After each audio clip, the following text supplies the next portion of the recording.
The goal of the Universal Library is to make all authored works created since the beginning of time instantly available to anyone, anywhere in the world, in any language. Advances in storage and compression techniques have made it possible to gather vast amounts of information in digital libraries and make them available all over the world. The Internet, particularly the World Wide Web, makes it possible to deliver this information nearly instantaneously anywhere on the planet. Let's now take a look at some of the materials contained in the Universal Library and how to access them.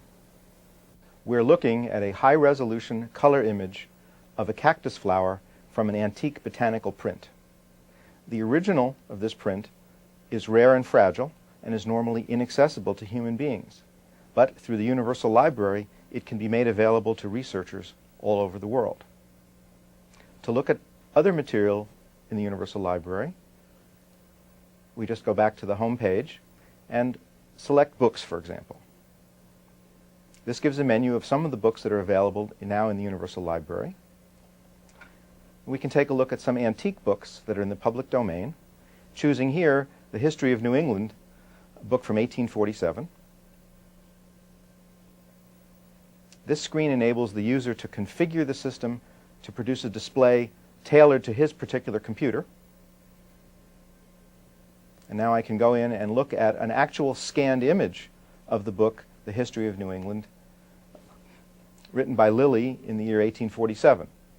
And here we see the book exactly as it exists, even with discolorations.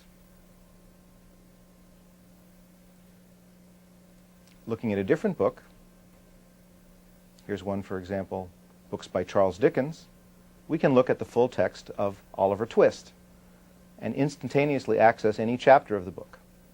Begin reading, print the book out, whatever we would like to do with it.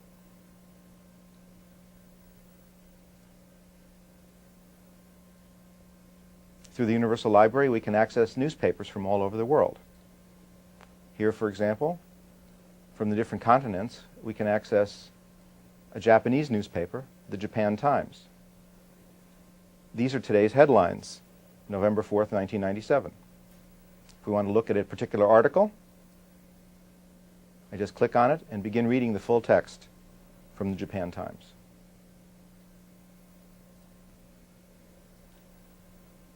Through the Universal Library, we can actually listen to music. Here, for example, some works by Mozart.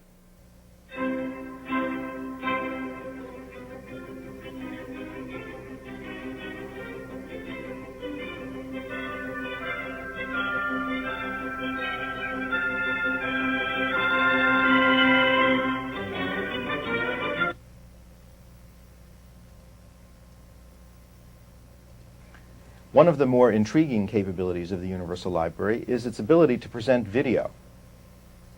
Here we're looking at a technical tutorial on Windows NT.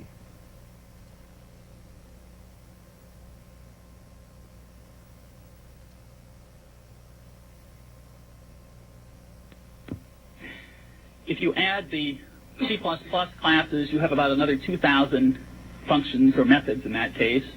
If you add the OLE embedded documentation, you have at the bottom left, we see an outline of the technical talk, and we can select individual sections and go to them immediately.